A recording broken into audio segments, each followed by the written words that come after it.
I honestly thought only about 2 or 3 people would turn up and that 4 of them would be IBMs, right? So thank you all for coming, first of all. You can, we'll see at the end of it whether it was worth your time. So let me explain who I am first. My name's John Siltz. I work for IBM. I've worked for IBM for 27 years. Man and boy, I was 6 when I joined. Oh, look at that, isn't that typical? It shows how hard I work, doesn't it? Who doesn't even stop? I'm sort of from this area, although I'm a Devonian, really. My family are all from Devon. I went to Exeter University. I graduated with a 3rd class in computer science from Exeter University in 1983, and things have only got better. When I was coming down on the train, I realised my father said to me as a Devonian, I'm never allowed to visit Cornwall, and for most of that time I never did. But coming down, as I crossed the Tamar on the train, I took a picture and I was going to put it up onto Facebook, and Facebook says what location are you in, and one of the locations that came up was the Cornish border control, which I thought was interesting. but I've made it here. I'm very pleased to be here. It's a lovely place. I must have one gripe against the university itself, although I see there's a piece of Exeter University here, which is good. But my daughter came down here last summer on some government scheme, and they stuck them in the accommodation, which is so damn good. Double beds, ensuite bedrooms. But now we're taking her around universities for next year. She won't accept anything less. And this place is costing me big money. Anyway, so I work for IBM. My title is Senior Technical Staff Member, fancy title. What I'm into is delivery transformation, how we deliver our software, the how rather than the what. But we've got a lot of people worrying about the what we deliver. We deliver something like 2,000 products a year. I worry about how we do that. I also have cloud in my title sometimes, because you're nobody nowadays unless you've got cloud in your title somewhere. But I just make that up usually. But what else can I point out? There's my Twitter, whatever, if you want to follow me forever. It's not all about work on there, so be careful. What I'm going to take you through, you were promised hearing about Agile at scale. In the blurb I sent in, I talked about when you're doing Agile with a small team, it's relatively easy. There are lots of books about it. If you've got a 4 or 5 person team, right? You set them up to be Agile. You can do all the fancy stuff, put the cities on the wall, all that sort of stuff. It's great. When you're trying to do stuff at scale, you go up to 10 persons, 15, 20. It starts to get tricky, right? What I'd like to share with you is some of that trickiness that we experience in IBM, because we're a fairly big company and we experience fairly big problems in trying to do this. So I want to share it with you. It's not some preaching to you, this is how to do it, because I will show you warts and all what we found, and hopefully you can just take some of that experience and translate it into your own environments. And probably, even if it's just thinking, you know what, we've got the same problem as that, and not feeling so bad, that might make you feel better, okay? So, no elephants yet. I'm going to take you through I'm going to explain the challenge we're up against, talk about what Agile means for us as a company, how we underpin it with tools, talk a little bit about what I call constrained Agile. I might write a book about it one day. It seems that you're nobody in Agile unless you've written a book or something. You have to come up with lots of brand new terms about the same thing. Sorry, just tizzing a DevOps. Lots of you have heard about DevOps. Sort of next phase of agility and spreading things out. Share that with you. Design thinking. I know we've done a lot of presentations already on design. I share our view on design, and then looking at how we measure and how we use those measurements to actually make us more successful. I'm a little bit worried here because there's somebody in the audience that I actually used to work with and has left IBM in the last couple of years, so he's going to be picking holes in everything I say. But if I just turn around and abuse him, you know why that is. All right. So the journey starts. Our challenge. We are dealing with a global team, a really, really global team. I was going to say that we're on every continent, but we don't have anything in Antarctica yet. But we are dealing with 400,000 IBMers worldwide. Right? In software group, which is what I'm a part of, which is the bit that delivers all our branded software, the WebSpheres, the what was Lotus, Rational, and all those sort of good things, there are about 25,000 software engineers. They are based in 80 locations over 20 countries. Right? So the challenge is immediately not only distance, but time zones, languages, cultures. Just to throw some extra challenges into the mix, IBM has had money, cash burning in its pocket over the last few decades, and it's decided to buy a lot of companies in because it's quicker to make money in the market by buying somebody else than writing it yourself.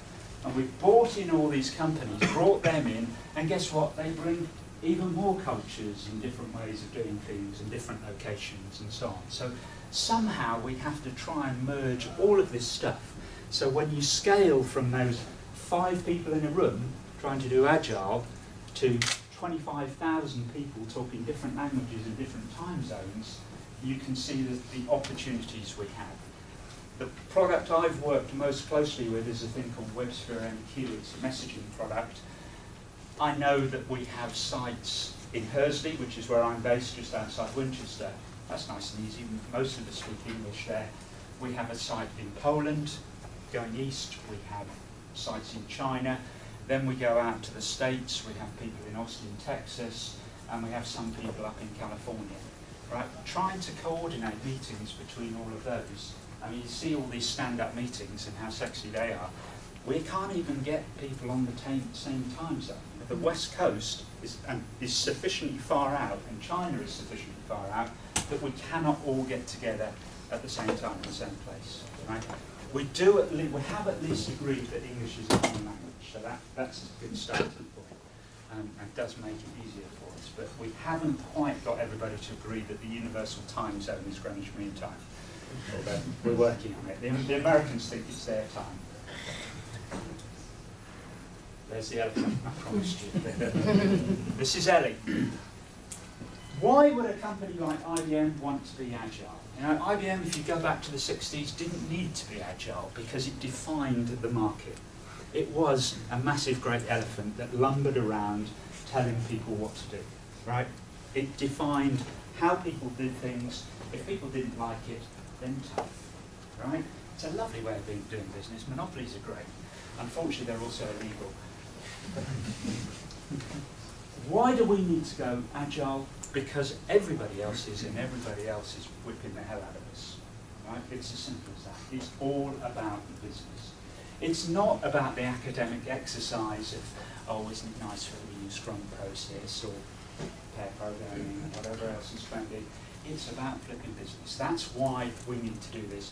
Because if we don't, then we go out of business.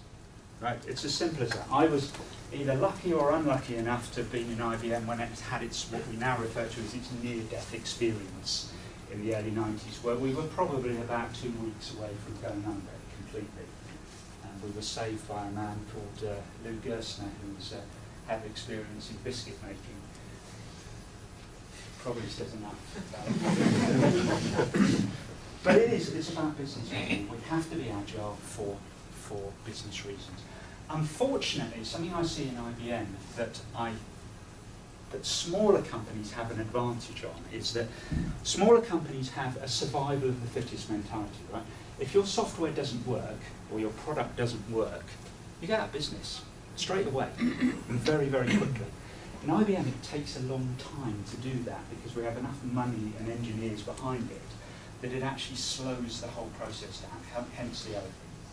Now, you know, to me, there's actually benefit in having that survival of the fittest mentality in the small company, and it's very difficult to translate that into a big organisation because we can, when you've got 2,000 products, how do you know which ones to cull? Because we've got a customer using every one of them. And it's very, very difficult to do that. Where we started was, as everybody does with Agile, you look at the Agile manifesto. Everyone know the Agile manifesto off by heart? Right? You've probably got it above your bed. That's where I have it. Big poster. My wife doesn't like it, but you know, for me it's important. I recite it every morning and I get up. What we do is we look at what's important for us, because going into a team and saying you've got to be totally over on the left-hand side in the Agile manifesto is not going to work, especially when we've got software products in Hersley that have been going for 40 years. Piece of software that's been going for 40 years. That product's Kix. Anybody use Kix? Anybody? No? Nobody use Kix? Nobody get any cash out of their machine this morning? Anyone do any transactions with their banks today? Anyone been on the stock market? That product has been around for 40 years, right? Some of the developers have been there for that entire time, right? You talk about sandals and so on. These guys are living the dream. To turn them agile is hell. So what we've done is we've gone in with Agile Manifesto and says, okay, what's right for you? And not necessarily individuals and interactions throwing completely over to that side, because processes and tools are still important in some areas. If you're doing a healthcare product, we have bits of software, Message Broker for instance, that delivers to the healthcare industry. Right? They are heavily regulated. They need to be audited all the time. They need processes and tools that underpin that. Right? Just having lots of lovely conversations and saying, oh yeah, isn't it great, we'll just have a scrum meeting, isn't sufficient for the NHS when they're coming to review us. Okay, so you've got to think about those elements. The other, from the Kix perspective, there are people in Kix who don't even know what a mobile phone is, right? So individuals and interactions isn't going to work with them. We then defined Agile, we tried to make it a little bit more tangible for our teams and describe what we really wanted from them. When we talk about using continuous stakeholder feedback, delivering high quality consumable code, using user stories, and a series of short, stable, time-boxed iterations. Right? That's our goal for all our teams. We distilled that even further to basically say, every iteration you should be shippable. You should be able to take your product and get it out to the customer. I know this is, you know, I'm teaching you all to suck eggs. You know what this is about. You know what continuous delivery is. But trying to explain to teams that have been working on 2-year cycles that this is a way to work is very difficult.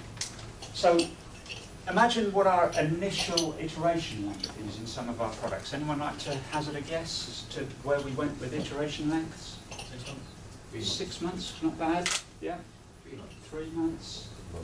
It was 4 months. We decided was a sensible iteration length. Yeah. Right. Really, what that meant is that the teams didn't want to be touched for 3.5 months, left on their own, do it in the waterfall way. What we're starting to do is pull that down into much shorter iterations. My best teams are now doing it at about a week. Most of them are somewhere between a week and a month. Right? And you're just trying to get them into the habit of understanding what to do. Are we perfect? No, nowhere near. On the John scale of agility, where I mark teams out of between 1 and 10, where 10 is they really can ship something every iteration that's fully working, most of our teams are about 5 or 6. I see the odd 1 or 2 skip into the 7s, maybe the 8s. But you know, realistically, 5, 6 or 7. So I'm not here to preach to you to tell you how to do Agile. Right? That's me being open and honest about us. But this stuff is tough. You know it's tough. Even in relatively small teams, it's tough. When you're dealing with teams that are going from, let's say, 50 to 100, or maybe our biggest team's probably about 500 developers worldwide. You know, that's some tricky stuff. No words on it. That's brave, isn't it? Going out there and just no words, just throwing it out there to you. I could say whatever I wanted to say. The key word I'm told here is stepping stones. That's where the picture comes in. That gets me mentally fired up into stepping stones. How do we get there? How do we start to move those very slow-moving elephants or elephant into a more agile world? Well, we had to start training people. We trained hundreds of engineers, if not thousands of engineers. We went through various exercises. We gave them a sheep dip in basic agile. We got Mary and Tom Poppendiek into Hersley. I used to think that was three people, but The two of them came to Hersley. They taught us all about Lean. That gave us a great basis. Then we put the Agile education on top of that. We set up evangelists. That was probably the key thing we did. We got people who were passionate about this to go around teams and really get involved. And to me, that's where the sort of interaction and people versus processes and tools really fits. Because if you haven't got somebody who's prepared to stand up and be counted and put their bits on the line, then you ain't going to make this work. Right? So that was the key thing. And we had various sort of centres of competency that sprung up. There were people who were passionate about it, who were prepared to talk and share their ideas. And I think that's really where the energy came from, to get this going and allows you to try and keep it going. So we started this probably 6 or 7 years ago. We're still doing it. I still get people coming along to me and say, can you give me an Agile refresher course? And we have to keep people going. Which worries me, because we have youngsters coming out of university, and the first thing I get asked to do when they join IBM is go and talk to them about Agile. I say, I'm not going to do that. I'm going to let them come and talk to me about Agile. They know Agile better than I do. So I've actually turned around my induction session now to be me listening to the students and finding out what they're doing, because that's really where agility is coming from, and we're trying to bring that into our lab and sort of push it up from the bottom as well as the top. You've got to underpin all this stuff with tools. Now I know it's easy when you're all together and you can do it with these sort of stickies and put them up on dashboards and so on, radiators. Works great with a small team. If you've got big teams and you're dealing with millions of lines of code, then you need decent processes. We've got smart engineers, of course. We all went off over the course of these 10s, 20, 30 years and wrote all those tools ourselves. Right? All of them providing a fantastic environment. The reality was that every product you talked to had a different set of tools. Everyone focused on different pieces. It cost us a fortune to write each tool and support it. And the project management was an absolute nightmare because there was no connectivity between any of the tools at all. Right? So you could look at what source was changing, but you couldn't relate that to what test cases were being run and what the quality of the product was. Like I say, we do still have some small teams. This is the I2 office up in Cambridge, who are an acquisition we bought, and they still use stickies and boards, and they have stand-up meetings, and the whole office is set up for that. That worked great for small teams, but for the bigger teams, we needed to have a platform, and we, like you would probably think, built our Agile platform on Rational toolings because we happen to own Rational. You guys are going to say, oh, of course you'd have used Rational. Well, I say this, and there's a Rational salesperson in the room, so I have to be very careful. But when we bought Rational about 8 years ago for several $1 billion, I thought it was a complete waste of money because there was nothing in there that we could use. When they went to the Jazz platform, they actually started thinking in a more agile way, and that's where we could jump on the back of it and actually start using it. And rather than this be an exec-driven pickup of tools, this came from the bottom up. It was actually the engineers going out, finding the tooling, finding that it worked, installing it and getting it going. And it was only when we probably reached about 80–90% penetration of all our products that our execs kindly turned around and said, I'm going to an edict that you must all use it now. I was like, yeah, thanks for your support, mate. But the important thing there is it was a bottom-up exercise. I know from experience that engineers can stop anything happening if they want to. We were once asked to use a Rational product, I think it was ClearCase, but no names. I found a 300-page document in the cupboard nearby me of reasons why we shouldn't move to it. And that's purely just because people didn't want to do it. Right? So we have a common platform. That gives us accountability across the whole life cycle, which is very powerful for us. So we can raise a requirement, we can do all the collaboration around that requirement, we can then hook it up to the work items where we actually deliver the work, and we can hook that directly into the test cases. Very, very powerful cycle there. Now, for me as somebody who's been audited in the past, anybody else been audited many times? Did you get, yeah? got a man over there. It's a horrible thing to be audited by people. They come in and they just tear your whole organisation apart. They delve into everything. You just feel grubby at the end of it. It used to take us days because they'd have to come into each individual discipline and look at each part, and they'd say, show me that you wrote that line of code, and show me that you tested it, and show me that the test case actually worked, and so on. It's just a really demeaning. Sorry, I'm sharing too much with you. When we set up this system, we had an auditor in. What used to take 2 to 3 days now takes about 5 minutes, because we come in and we say, there's the requirement, there's the work that satisfies it, and there's the test case that validated it. Bang, Is this Jazz? This is Jazz. Okay. Yeah. So very, very quickly we had a platform that can actually provide that support. Very, very useful to us. On top of that, so I said that we're doing things across continents here. The dashboarding facility for us is really, very useful because it gives us this visibility of what's going on. When we used to have the old-fashioned status meetings, everyone used to prepare slides, take weeks to actually put those things together, and they'd be out of date by the time they presented. Now we only ever use dashboards. Yeah. So if you've got different teams across the world, Yeah. how do you agree what the obviously what velocity? How do you collaborate between the different continents to actually get to that figure and then you're going down time?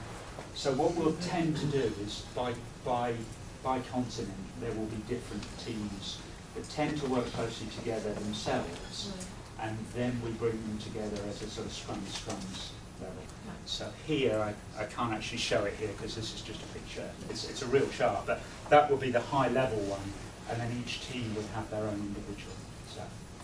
Okay.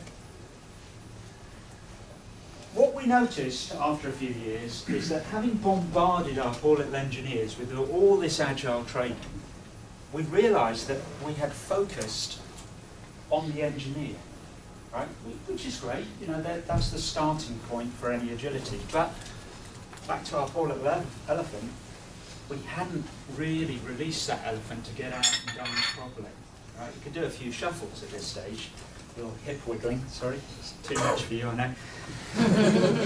But what we've done, this is constrained agile. So we sort of still have the elephant in one chain here, even though he's trying to get up on his back legs and have a dance. That was quite a revelation to us because, you know, we were sold. You saw this morning JB's pitch. You know, we were sold the agile dream. If you just go agile, you'll make lots of money. Well, we weren't seeing that because we hadn't completely released the elephant at that stage. So, what we are feeling is the next step is where DevOps comes in, because we realise that whilst back here the elephant is constrained by the governance, your whole governance process and your audits and all that sort of things, and your infrastructure, we need to find a way of releasing that. And I'll give you an example with infrastructure. If I wanted a new server to do some testing on, it'd probably take me about 6 months to get the capital request through, and then the machine installed, and then it plugged into the network, and then it actually set up and configured. Right? That's no way of being agile. 6 months, that's how many iterations? It's just ridiculous. We have to find ways of breaking that. We also had a governance process that was, again, totally based around waterfall. So the DevOps tries to release that by driving people to getting ideas into production, getting feedback, and improving as quickly as possible. And that's where we're trying to release this governance and free things up in infrastructure. So this is where the cloud comes in, something called design thinking, or IBM design thinking that I'll show you through, and our quality management system has completely changed as well because we're working in a different way. That's the whole DevOps life cycle. I won't go that into great detail, but it does say we're looking at the entire process.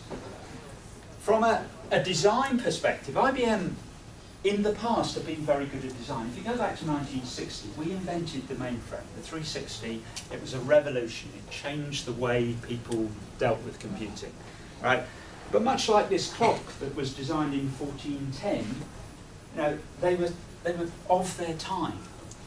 We haven't moved on in the same way that this clock is still in Prague and people come and look at it and marvel at it.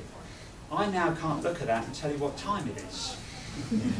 Right? Surely that's all a clock needs to do, is tell you the time, right? This thing actually tells me the phases of the moon, where the sun is, what star sign I'm in, but it's very difficult to get hold of the time, even though it's a very beautiful piece to look at.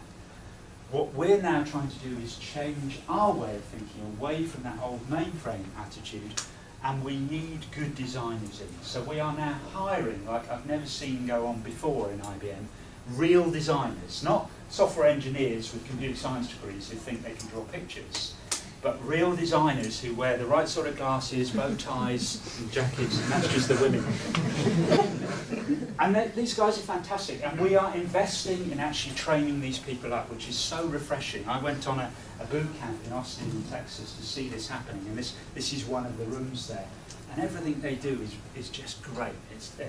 Somebody said in a presentation earlier that you have to sort of not worry about what level you are when you're doing design. You know, forget who your managers are and so on. And these guys are coming into the company and shaking things up by the way they're thinking. Youngsters are coming in and telling us old guys what to do and how to do it, and they're radically changing what we're doing, which is just brilliant. We're using this design thinking core practices, which very simplistically, and this really requires a whole presentation on its own, but we talk about hills, which equate to sort of themes that you might see in stories, that hills are very, very focused on the big problems we're solving. We have sponsor users, stakeholders if you like, and we have playback, so lots and lots of feedback from our customers that change the way we're thinking. And the mental spaces, we have to understand, explore, prototype, evaluate. This is the whole process that we go through. And I think we've heard this sort of common theme today already about not being afraid to fail, learning from it, changing, and getting on with things in that way. And this process strongly supports that. Fail fast, learn quickly. One of the first products that's come out of this is Bluemix. There's a demo going on. I think Mike Edwards is out in the IBM store talking about Bluemix. Bluemix is an environment for developing applications on the web, not only developing but deploying them and going live. That came through IBM Design. A couple of websites there. The design one will talk about all the people we're hiring, so if anybody wants a job there, can have a look. And the Bluemix one below that. Measuring for success. Couple of minutes? Yep. We all need measures. I happen to be an athletics coach. I coach endurance runners. Got any runners in here? I mean, good. Right, so some very simple measures. When you run slowly, there's some simple measures that can tell how good you're going to go. Do you run marathons? How many miles a week do you do? About 25. About 25? 50. 50. So you're probably running about 5-hour marathon, 4.5, 5 Yeah, hours? sounds about right. And you're running about just over 3? 3.5. 3.5, right. Okay, so from one very simple metric, slow running, they weren't placed, by the way. From one metric, I can work out how they're going to perform, right? When you've got a sprinter, we've got any sprinters in the room, right? I'm a sprinter. Sprinters are very different beasts. You can't ask them how many miles do you run in a week. You ask a sprinter how many miles do you do in a week, they go, what? Why would you ask me that? There's so many different components to a sprinter that make up how they do business, right? It's about their strength, it's about their core strength, their speed, how much weight they can lift, how quickly can they do 40 metres, how quickly can they do 200 metres. All those things come into it, and you need to make a much more intelligent decision. I couldn't tell you how quick somebody runs 100 metres just from 2 or 3 questions, right? What we're trying to do is move our thinking away from the old, how many defects you got, how many test cases you could run, to a much more holistic view of products. This is something we call confidence maps. Again, presentation on its own, but this is for a product that might be a chainsaw. And if you're shipping a chainsaw, how would you break down that product, and how would you analyse it, and how would you look at the confidence? And we are using this tool as a way of communicating with our execs as to the state of our products. It's not about chasing to green, but it is about understanding the priorities, and the priorities are the big things, and the little things are less important, and it's about understanding the confidence we have in those components. Quick, I've only explained it to you very quickly. Could I ship this chainsaw into production now? No way. And you can tell that very, very quickly, and I've done very little explanation. It's not safe, it's not usable, and it's got emissions. The paint and packaging are brilliant. Yeah. DevOps KPIs, the Puppet Labs have come up with some very basic KPIs. They talk about deployment frequency and the change lead time, how long does it take to get there, and the mean time to recovery and change failure rate. We've had to drill into that a bit more to help our engineers actually understand where they're coming from. So these are all the metrics we've come up with so far. I simplify it into, we talk about time to metrics, time to get the build through, time to get the first set of test results back, time to know whether you've broken a major component, all those time to metrics. Simplifying it even further, we talk about T or scheme, right? If a coder can change a line of code and get good feedback about the quality of their code in the time it makes to make a cup of tea, then they're doing really well. If it takes a skiing holiday, then there's a problem. Most of my products at the moment are a skiing holiday, right? 2 to 3 weeks knowing if my code works. That's far too long. We're changing that as we go along because we're using these metrics to help us hone in on the areas that we need. I promised you 3 elephants today. It's the same elephant, but this time you can see it's just starting to shuffle, right? It might not be Irish dancing. Do elephants dance with their arms down? Who knows? We haven't got there yet. But I think we are starting to free up that elephant to be more mobile at least. It's not dancing yet, it can hear the music, it's getting frustrated, and it's getting there slowly. We've learnt a lot in the last few years. We've made a lot of mistakes, which is good. We're going to make a lot more mistakes. Again, I'm not going to hold ourselves up as being the paragons of how to do Agile at scale, but I suspect there's not many places that do it with the same sort of numbers, and we've had some fun doing it, and we're going to have a lot more fun doing it. I'm going to be around. If you want to come talk to me, I'll be at the Agile table. I will be at the party tonight. But got any quick questions now? You've got a quick 1 minute? Or shall I catch me I afterwards? prefer, because we've got to set up I'll for the walk next one, down. which starts at 2. Thank you all very much for listening. Thank you.